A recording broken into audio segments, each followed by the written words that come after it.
Hello दोस्तों, आप सभी का एक नए वीडियो में स्वागत है। और दोस्तों, आज हम लोग ट्रांसलेशन के माध्यम से एक इंटरेस्टिंग पैराग्राफ लिखने जा रहे हैं। तो आज का वीडियो काफी इंटरेस्टिंग और नॉलेजेबल है। आप लोग सभी इस वीडियो को पूरा जरूर देखेंगे, आपकी इंग्लिश जरूर इम्प्रूव होगी। मैं उस मंगलवार की सुबह स्कूल के लिए सामान्य समय पर उठा। तो यह सिंपल पास्ट टेंस में है। उठना, इसके लिए आप गेटअप या फिर वेकअप का यूज कर सकते हैं।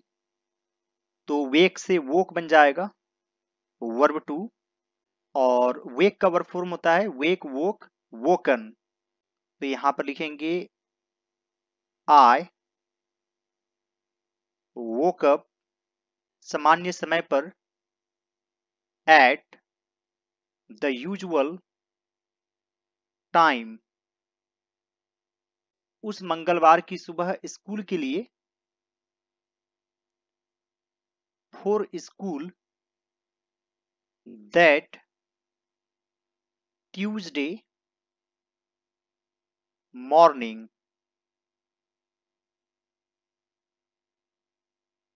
आई woke up at the usual time for school that Tuesday morning. दोस्तों, गेटअप का अर्थ होता है बिछावन से उठ जाना, और वेकअप का अर्थ होता है जाग जाना।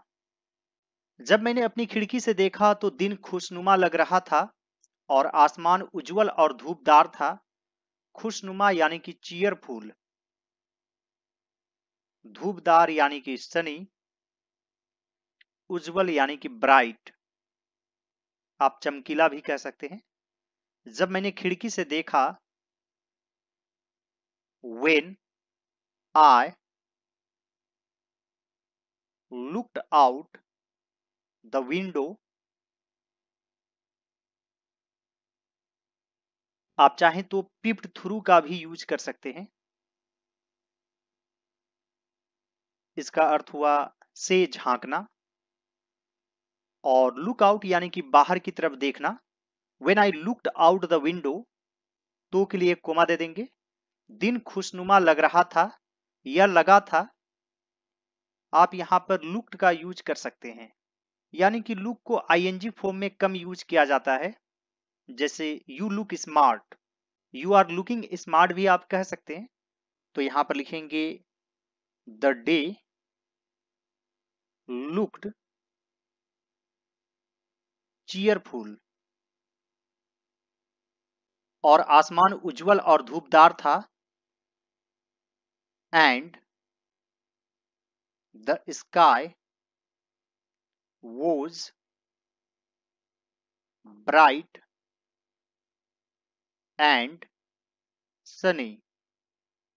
When I looked out the window, the day looked cheerful and the sky was bright and sunny. मैंने अपना तौलिया उठाया और बाथरूम की ओर चला गया। उठाना के लिए आप ग्रैब का यूज कर सकते हैं। ग्रैब का अर्थ हुआ एक तरह से हथिया लेना। और आप पिकअप का भी यूज कर सकते हैं। जैसे छड़ी वगैरह उठाते हैं तो आप पिकअप का यूज कर सकते हैं। He picked up a stick. और ग्रैब का अर्थ हुआ बिल्कुल हाथों में दबोच लेना। तो यहां पर आप लिख सकते हैं आई grabbed a towel and headed to the bathroom. दोस्तों, यहां पर हेड वर्ब के रूप में यूज हुआ है। आप यदि किसी डायरेक्शन में जाते हैं तो हेड टू का यूज कर सकते हैं। जैसे I am heading to school to the office. और हेड फोर का भी यूज किया जाता है जब आप निश्चित रहते हैं किसी जगह पर जाने के लिए, तो आप हेड टू का यूज कर सकते हैं। यानी कि आपको रास्ता पता है। और हेड फोर का अर्थ हुआ कि आपको रास्ता पता नहीं है, लेकिन आप उस डायरेक्शन की तरफ जा रहे हैं। जैसे I am heading for school. और आप यह भी कह सकते हैं I am heading to school. दोस्तों, आप लोग सभी इस वीडियो को पूरा जरूर देखेंगे और इस वीडियो को लाइक कर दीजिए। कुछ ना कुछ कमेंट जरूर कर दीजिएगा कि आप कहां से इस वीडियो को देख रहे हैं। दोस्तों, आप लोग कुछ ना कुछ कमेंट कीजिए और मेरे खास व्यूअर बन जाइए। लगभग 20 मिनट बाद जब मैं बाथरूम से बाहर आया तो मैंने देखा कि दिन बदल चुका था और आकाश में काले बादल अशुभ दिखाई दे रहे थे। दोस्तों, अशुभ के लिए आप यूज कर सकते हैं ऑमिनस। वैसे अशुभ को इनऑस्पिशियस भी कहा जाता है, यानी कि ऑस्पिशियस का ऑपोजिट। लगभग 20 मिनट बाद जब मैं बाथरूम से बाहर आया, when I came out, आप चाहें तो यहां पर फ्रॉम का यूज कर सकते हैं या फिर आउट के बाद सीधे ऑफ का यूज कर सकते हैं। आउट ऑफ ऑपोजिट है इनटू का। The bathroom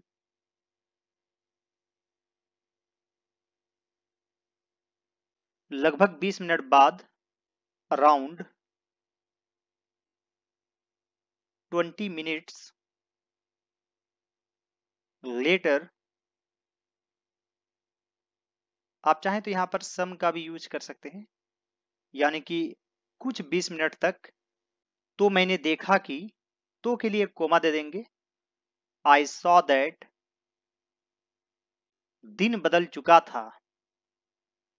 the day had transformed,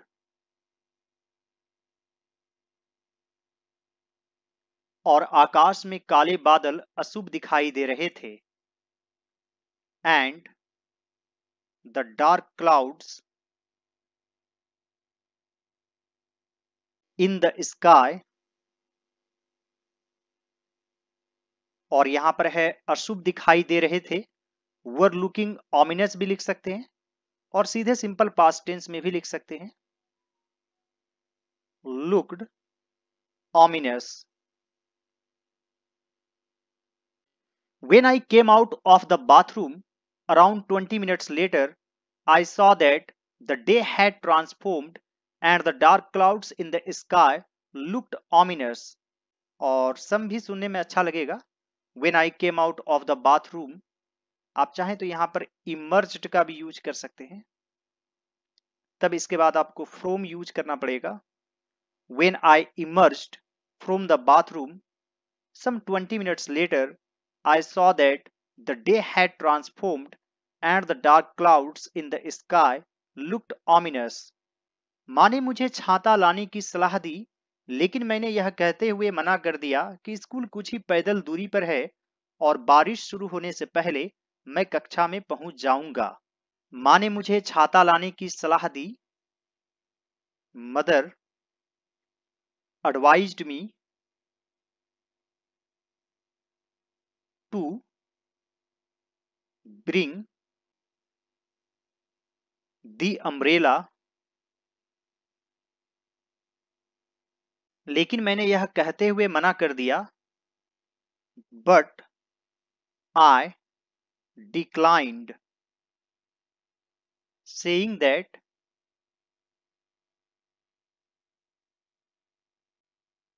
the school was only a short walking distance.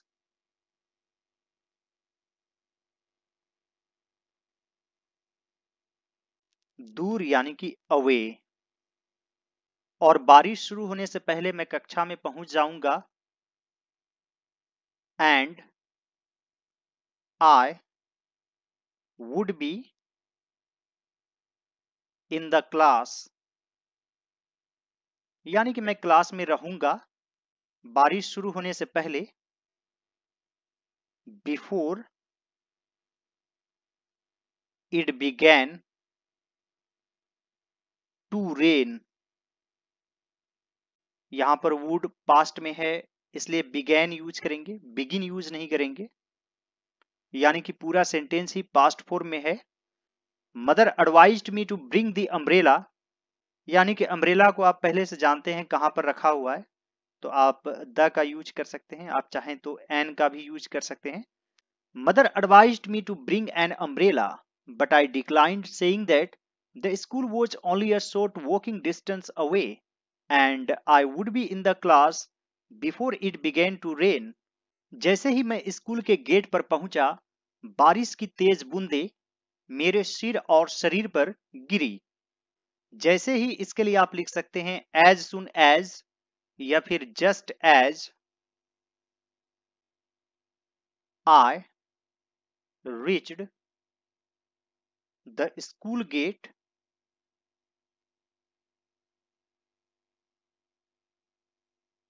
बारिश की तेज बूंदें मेरे सिर और शरीर पर गिरी। Hard drops of rainfall pelted, pelt का अर्थ हुआ पत्थर फेंकना या पत्थर की तरह टकराना, my head and body. Just as I reached the school gate, hard drops of rainfall pelted my head and body. शुरू हुई बारिश से बचने के लिए मैं ठीक समय पर स्कूल की इमारत के अंदर घुस गया। दोस्तों, जल्दी से कमरे में घुस जाना को कहते हैं dash. Dash into the room या डैश इनसाइड द रूम भी आप कह सकते हैं। तो यहां पर लिखेंगे I dashed inside the school building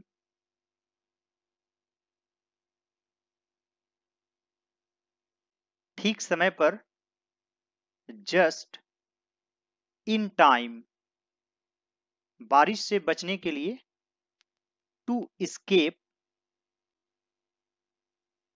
the डाउनपॉर शुरू हुई या जो शुरू हो चुकी थी, that had begun. I dashed inside the school building just in time to escape the downpour that had begun. डाउनपॉर का भी अर्थ होता है बारिश और आप रेनफॉल भी लिख सकते हैं। कक्षा में हमें सभी खिड़कियां बंद करनी पड़ी और रोशनी जलानी पड़ी क्योंकि दिन में बहुत अंधेरा हो गया था। तो दोस्तों यहां पर है बंद करनी पड़ी, जलानी पड़ी। जैसे मुझे जाना पड़ा, आई हैड टू गो, तो यहां पर लिखेंगे इन क्लास हमें सभी खिड़कियां बंद करनी पड़ी, we had to shut all the windows, और रोशनी जलानी पड़ी, and switch on the light, यहां पर एस ऐड कर देंगे प्लूरल फॉर्म में, क्योंकि दिन में बहुत अंधेरा हो गया था।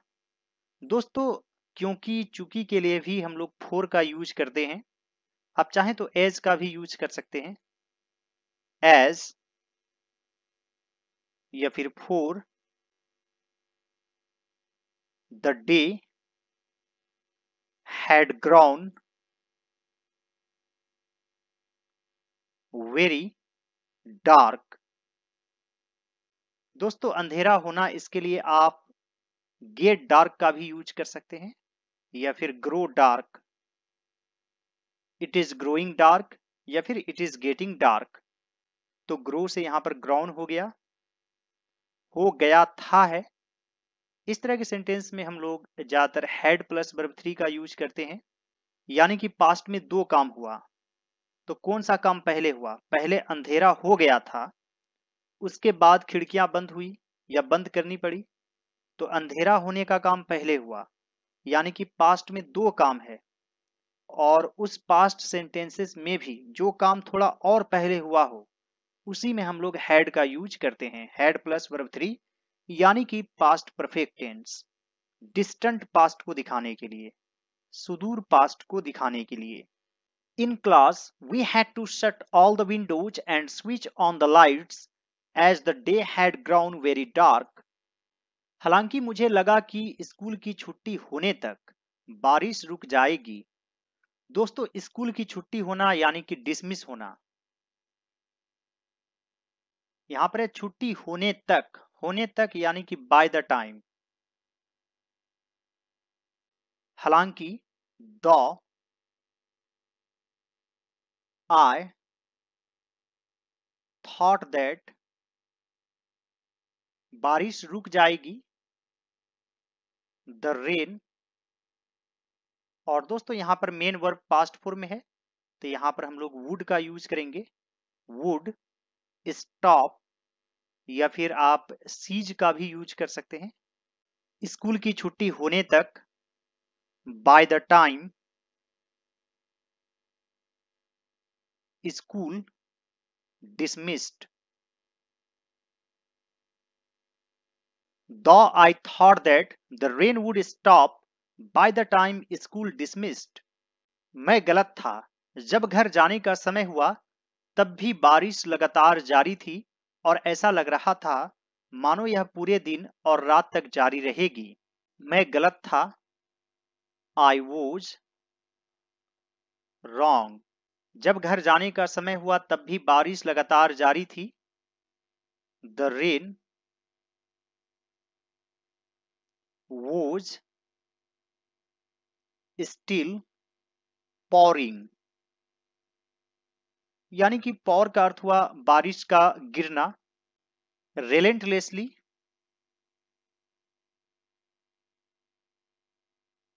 यानी कि लगातार बिना दया दिखाए, relentlessly का अर्थ हुआ यानी कि निर्दयी रूप से, बेरहमी से। आप चाहें तो कंटिन्यूअसली का भी यूज कर सकते हैं।